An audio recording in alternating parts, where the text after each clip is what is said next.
एक बार की बात है। भगवान शिव की परम भक्त एक बूढ़ी माई थी।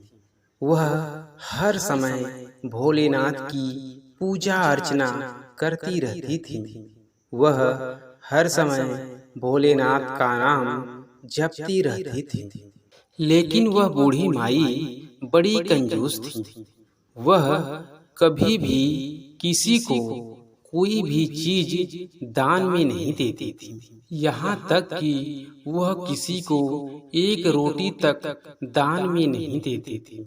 जब पड़ोसी बूढ़ी माई से कहते कि कभी तो किसी को कुछ दान पुण्य कर दिया करो, तो बूढ़ी माई कहती हैं, मैं भगवान शिव की परम भक्त हूँ। हर समय उनका नाम जपती रहती हूँ। मुझे दान पुण्य करने की क्या आवश्यकता। बूढ़ी माई यह नहीं जानती कि अन्न का दान सबसे बड़ा दान होता है।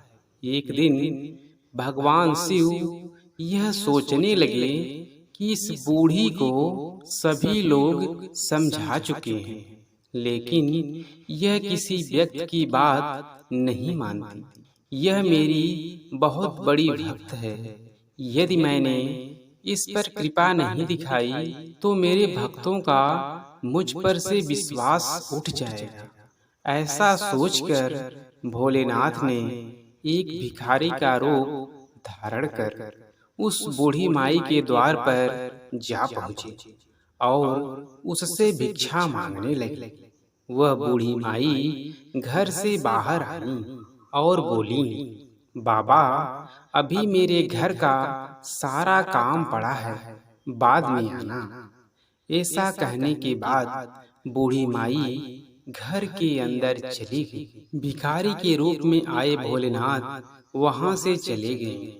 कुछ देर बाद बूढ़ी माई के द्वार पर फिर भोलेनाथ आए और भिक्षा मांगने लगे। वह बूढ़ी माई फिर घर से बाहर आई और बोली, अभी मैं अपने घर के काम कर रही हूँ, बाद में आना।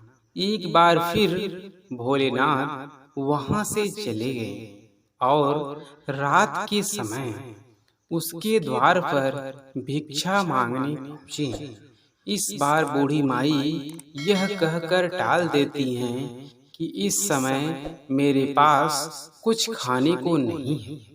जो कुछ था सब खत्म हो गया है, अब बाद में आना। बूढ़ी माई की बात सुनकर भोलेनाथ सोचने लगे कि कल एक बार फिर कोशिश करता हूँ। ऐसा सोचकर भोलेनाथ कल फिर उस बुढ़िया के द्वार पर पहुँचते हैं और भिक्षा मांगते हैं, माई, मुझे कुछ खाने को दे दो, मैं कई दिनों से भूखा हूँ, मुझ पर दया करो, ऊपर वाला आप पर दया करेगा। भिखारी की यह बात सुनकर बूढ़ी माई को गुस्सा आ जाता है और भिखारी के रूप में आए भोलेनाथ को वह खरी खोटी सुनाने लगती है और कहती हैं कि तुम्हारे जैसे बहुत भीख मांगने वाले आते हैं। ऐसा कहकर वह उन्हें वहां से भेज देती है। अब भगवान सोचते हैं कि यह बुढ़िया अब नहीं सुधर सकती। ऐसा सोचकर भोलेनाथ वहां से चले जाते हैं। कुछ दिनों बाद वह समय भी आ जाता है जब बूढ़ी माई को लेने यम के दूत आते हैं। यम के दूतों को देखकर बूढ़ी माई कहती हैं, मुझे तो शिवलोक जाना था, आप लोग यहाँ क्यों आए हैं। यम के दूत कहते हैं, बूढ़ी माई, तुमने ऐसा कोई काम किया ही नहीं है कि जिससे तुम्हें शिवलोक की प्राप्ति हो।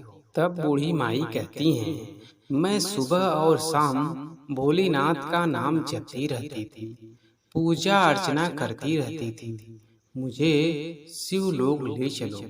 तब यम के दूत कहते हैं, भोलेनाथ का नाम जपने से शिवलोक प्राप्त नहीं होता, इसके लिए कुछ अच्छे कर्म करने पड़ते हैं। यह सुनकर बूढ़ी माई रोने लगी और बोली, मुझे जहाँ ले जाना चाहो ले जाओ, लेकिन एक बार मुझे मेरे भोलेनाथ से मिलवा दो। तभी यम के दूत बूढ़ी माई को लेकर शिवलोक जाते हैं। वहां पहुंचकर बूढ़ी माई भोलेनाथ के पैरों में गिर पड़ती हैं और कहती हैं कि हे प्रभु, मैं तो सुबह और शाम आपकी भक्ति करती रहती थी, तो मुझे शिवलोक की प्राप्ति क्यों नहीं हो रही। तब भोलेनाथ बोले, बूढ़ी माई, तुमने कभी किसी भूखे को खाना नहीं खिलाया। अन्न का दान सबसे बड़ा दान होता है। मैं भी तुम्हारे यहाँ भिक्षा मांगने आया था, लेकिन तुमने मुझे भी अन्न का एक दाना भी दान में नहीं दिया। अब बूढ़ी माई हाथ जोड़कर रोने लगती है, प्रभु मुझे माफ कर दीजिए। भोलेनाथ उसे एक और मौका देते हैं। भोलेनाथ कहते हैं, बूढ़ी माई, तुमने मेरी बहुत भक्ति की है, इसीलिए मैं तुम्हें एक और मौका देता हूँ। तुम धरती पर जाओ और जितने पुण्य करने हो कर लो। तुम्हारे पास सिर्फ एक सप्ताह का समय होगा, फिर तुम्हें वापस आना होगा। बूढ़ी माई बड़ी खुश हुई और अपने शरीर में जाकर समा गई। अब बूढ़ी माई के घर जो भी भिखारी आता, बूढ़ी माई उसे बहुत सारे पकवान बनाकर खिलाती। रोज अच्छा अच्छा भोजन बनाकर भिखारियों में बांट कर आती। पूरे सप्ताह बूढ़ी माई ने खूब धर्म कर्म किया। अपने मरने से पहले बूढ़ी माई ने खाली लोटे से लेकर सोने चांदी अनाज सब कुछ दान किया। एक सप्ताह बाद जब बूढ़ी माई के प्राण निकले, तब भोलेनाथ की कृपा से बूढ़ी माई को शिवलोक की प्राप्ति होती है।